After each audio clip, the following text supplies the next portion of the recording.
Assalamualaikum warahmatullahi wabarakatuh. Hari ini saya akan berbagi bagaimana langkah-langkah kita untuk mengisi kinerja pada aplikasi PMM.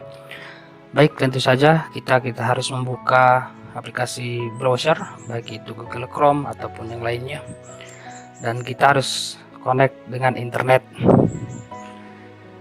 Oke, ketik saja oleh Bapak Ibu di sini PMM ya, untuk menuju ke aplikasinya.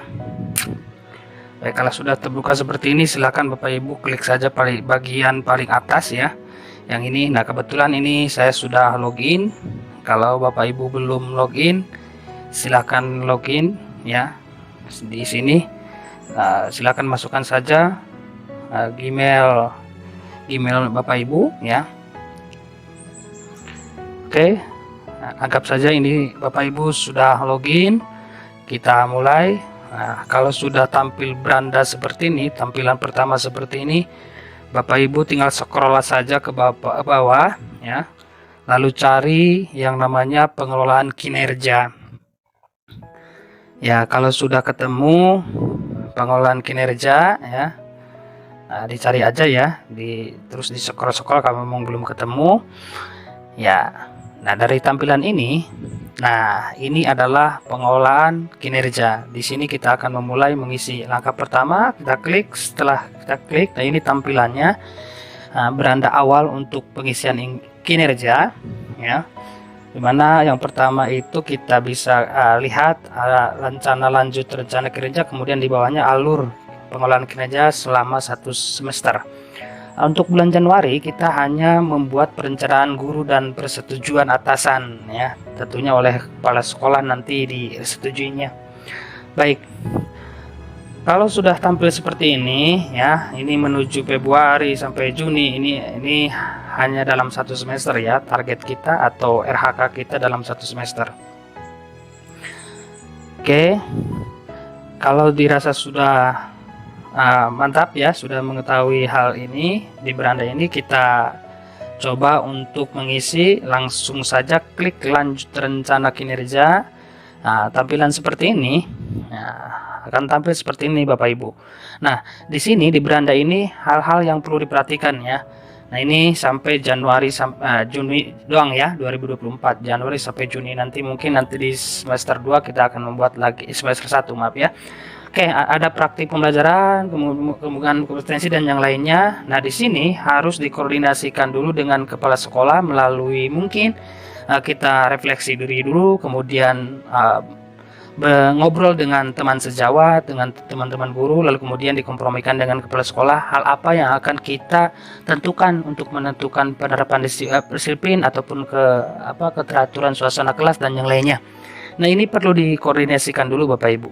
Langkah apa yang akan Bapak Ibu lakukan atau RHK apa ya yang akan difokuskan tentunya di semester 2 ini. Baik, silakan dibaca-baca Bapak Ibu. Kalau saya coba ini karena simulasi, saya menggunakan penerapan disiplin, atau bisa juga keteraturan atau penerapan disiplin. Silakan Bapak Ibu dikobrolkan saja ini ya, baik seperti apa. Oke, kita coba penerapan disiplin positif. Setelah itu lanjut ke pengembangan kompetensi, kita klik saja. Oke, akan tampil di menu seperti ini, bagian kedua itu pengembangan kompetensi. Ya, disinilah hal penting yang perlu Bapak Ibu perhatikan, karena ini adalah target kita di poin kedua. Ini adalah yang bagian penting ya. Baik, target kita harus 32 poin dalam satu semester ya. Apa rencana kita yang akan kita selesaikan di semester ini? Nah, harus mencapai minimal 32 poin atau lebih juga boleh, gak masalah ya. Berbeda kalau kita sudah jadi guru penggerak, ini mudah sekali ya karena poinnya gede. Baik, di sini sudah ya, sebenarnya kemarin saya hapus saja dulu ya. Oke. Nah, di sini kurang dari 32 poin, itu artinya berarti saya belum memasukkan rencana saya.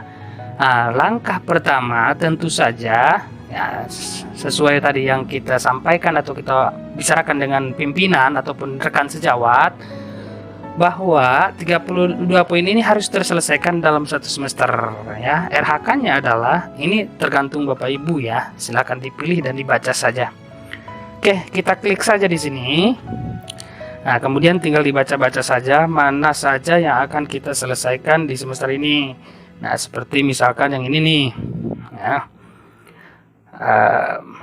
Ya, ini meningkatnya kompetensi melalui peran sebagai peserta berbagi praktik baik.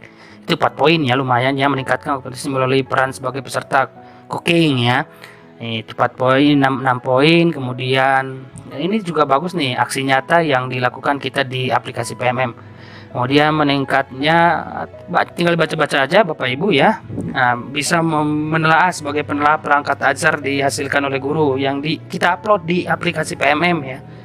Kemudian kita tinggal dibagikan atau memang sudah terbagi secara otomatis. Oke, ini meningkatkan kompetensi melalui sebagai penyusun kumpulan konten unggulan. Ini juga sama, yang kita kontennya ini upload ke aplikasi PMM. Itu kita bisa berbagi antar sesama guru. Oke, tinggal dibaca-baca saja ya. Ini sebagai narasumber, mungkin Bapak Ibu sudah pernah melakukannya. Boleh ini dimasukkan, poinnya gede ya, lumayan. Kemudian di sini ada sebagai peserta kegiatan pelatihan. Nah, ini yang paling mudah. Saya rasa ini yang paling mudah karena kita hanya melakukan kegiatan pelatihan ya, dapat sertifikat juga ya. Nah, ini poinnya adalah 8 poin ya. Lumayan lah ya. Oke, kita coba pilih yang ini mungkin ya sebagai sampel. Kalau Bapak Ibu silahkan dipilih-pilih saja. Oke, ini sudah saya pilih satu, kemudian akan berkurang tuh jadi 24 karena tadi 32 dikurangi 8 poin berarti 24. Kemudian akan berapa kali nih kita melakukan pelatihan dalam satu semester ini? Saya pilih coba 2 kali kegiatan, maka menjadi 16 lagi. Nah, kemudian kan masih kurang, kita tambah lagi nih, apalagi nih target kita yang akan kita selesaikan di semester ini. Ya, tinggal kita baca-baca sih sebenarnya ya. Oke, tinggal baca-baca. Bapak Ibu pasti bisa lah ya, pasti bisa memahami target apa sih yang akan kita selesaikan sebenarnya di semester ini. Nah gitu ya. Oke, ini sampai 24 sampai 36 poin. Guru penggerak nih 128 poin. Wih, luar biasa ya. Oke, ini 36 poin nih. Guru penggerak apa namanya ya, itu melalui sebagai penggerak komunitas itu ya. Yang ini adalah melalui peran sebagai penyusun perangkat tadi ya. Karena yang sudah kita pilih tadi itu tidak akan tampil lagi di sini. Tinggal dicari lagi, scroll, dibaca-baca dengan telaah. Nah, ini saya pilih yang 24 poin sebagai penyusun perangkat ajar. Ya, yang saya tampilkan perangkat ajarnya itu diupload di aplikasi PMM. Ini bahkan sampai 40 poin tuh, melebihi target. Nggak masalah ya. Nggak masalah. Ya, kalau bisa 32 poin minimalnya, maksimal ya silahkan bebas itu ya. Ini bisa dikurangi, mungkin saya akan kurangi untuk kegiatan pelatihan jadi 1 sehingga ya pas ya 32 poin. Sebenarnya kalau mau lebih juga masalah ya, silahkan saja itu Bapak Ibu ditelaah dan di scroll dibaca lah, intinya seperti itu. Ini target saya 2 kegiatan tapi sudah mencapai 32 poin ya. Oke, ini pemisalan ya sebagai contoh. Kalau sudah kita lanjut ke tugas tambahan, lanjut kita tugas tambahan. Nah, kalau untuk bagian ketiga tugas tambahan ini, saya rasa ini tinggal disesuaikan saja oleh Bapak Ibu. Bapak Ibu kan di sekolahnya misalkan dikasih tambahan apalah sebagai bendahara, sebagai wali kelas ataupun yang lainnya, silakan dimasukkan saja sesuai realnya ya. Kalau ini saya sudah masukkan, ini hanya sampel sih sebenarnya ya. Ada rencana hasil kerja ya, kemudian ada rencana hasil kerja bagian apa tuh saya tuh, nah, sebagai TPPK ya, sebagai tim penanganan kekerasan ya, silakan ditambahkan saja. Ini kalau bagian di sini tinggal menyesuaikan Bapak Ibu saja karena ini tidak menambahkan poin yang tadi bagian 2 ya. Nah, itu yang lebih penting itu di bagian 2 Bapak Ibu. Oke, kita lanjut ke perilaku kerja. Nah, ini perilaku kerja ini banyak sekali yang harus kita isi ya. Baik, dari mulai pertama beorientasi pelayanan, kita klik saja, silahkan dibaca apa sih perilaku apa yang akan kita fokuskan di tahun ini nih. Nah, silahkan dibaca. Nah, kalau saya sih asal klik aja dulu ya. Kita klik ya, bersifat ramah kepada peserta didik dan yang lainnya. Oke. Kemudian bagaimana Anda akan menerapkan perilaku tersebut dalam kehidupan sehari-hari. Oke, kita klik bagaimana nih akan menerapkannya. Ya, misalkan seperti ini. Oke, klik aja ya, tinggal dibaca-baca aja. Kemudian akuntabel apa perilaku yang yang ingin diselesaikan di tahun ini nih. Misalkan ini nih, jujur. Bagaimana menerapkannya nih? Nah, oke. Bisa bagaimana Anda menerapkan perilaku tersebut dalam kehidupan sehari-hari? Nih kita pilih saja, dibaca-baca. Nah misalkan ya seperti itu, kompeten ya, misalkan dipilih dalam tahun ini kita akan menyelesaikan kompeten apa nih, kayak itu teman sejawat misalkan ya. Oke, kita klik itu ya, misalkan ya, melakukan kinerja dengan baik atau rekan sejawat lah. Oke, kualitas terbaik juga masalah, ini tinggal dibaca-baca aja Bapak Ibu ya. Ini kan cuma sampel, enggak masalah ya, kita pilih ngarang aja dulu. Oke, rencana kerja dan atau anggaran sesuai target yang ditetapkan. Ini masalah secara komprehensif ya, menyelesaikan. Kemudian harmonis. Nah, apa yang akan perilaku apa yang akan kita selesaikan atau fokuskan di tahun ini? Misalkan ya itu. Kemudian bagaimana Anda menerapkan perilaku tersebut dalam kehidupan sehari? Bagaimana nih kita akan menerapkannya ya? Ini misalkannya hubungan yang baik misalkan. Oke, loyalitas nih. Loyalitasnya seperti apa dalam 1 tahun ini, apa perilakunya yang akan kita lakukan? Oke, misalkan ini ya, baik satuan pendidikan, sesama guru dan peserta untuk dimanapun. Oke, bolehlah itu kita jawab. Misalkan bagaimana Anda akan menerapkan perilaku tersebut dalam kehidupan sehari-hari? Ya, kita tinggal klik lagi, pilih kembali, cari mana yang paling sesuai.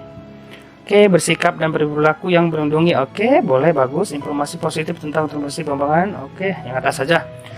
Adaptif nih, bagian adaptif. Apa perilaku yang akan kita terapkan dalam 1 tahun ini? Misalkan, nah apa ini ya, secara bercepat dan menghadapi dinamika. Oke, berinovasi dan mengembangkan kreativitas. Oke, berpikir proaktif untuk mengembangkan diri dan warga. Oke, bolehlah ini misalkan ya. Oke, kita pilih misalkan bagian yang ini. Oke, lalu bagaimana Anda akan menerapkannya perilaku tersebut? Ya tinggal kita sesuaikan saja bagaimana kita akan menerapkannya. Oke, misalkan saya pilih yang ini sajalah ya. Oke, kolaboratif. Nah, kolaboratif apa perilakunya akan diselesaikan di tahun ini? Memberi kesempatan kepada warga satuan pendidikan di masyarakat atau dunia usaha untuk berkontribusi. Oke, lanjut. Bekerja sama secara terbuka dalam menghasilkan dampak. Oke, yang itu. Bagaimana untuk menerapkannya dalam kehidupannya sehari-harinya? Mengajukan diri secara sukarela. Oke, bersinergi dengan peserta didik, rekan sejawat. Oke, yang itu ya. Kalau sudah semua terisi sampai aspek ke-7, tinggal kita ke rangkuman. Ini yang paling akhir. Ya, kita klik saja ke rangkuman Bapak Ibu. Klik. Oke, ini adalah rangkuman yang kita isi tadi dari langkah pertama, kedua sampai ketiga, bahkan sampai keempat, lalu kemudian dirangkum dulu ya. Boleh silahkan diubah dulu Bapak Ibu kalau belum yakin ya, agar mencapai ini targetnya tadi ya. Boleh langsung dilanjut atau boleh diubah gitu ya. Ini kita lanjut, lalu langkah terakhir ini karena saya hanya sampel, tidak akan saya ajukan dulu ya. Ini tinggal kita ajukan, lalu nanti kepala sekolah meng-ACC lah, katakanlah seperti itu. Rencana apa yang akan kita selesaikan atau RKH apa yang akan kita selesaikan. Kalau saya sebagai sampel, kita simpan saja dulu ya sebagai draft. Terima kasih, mungkin itu saja yang bisa saya sampaikan, mudah-mudahan berguna, bermanfaat. Terima kasih. Assalamualaikum warahmatullahi wabarakatuh.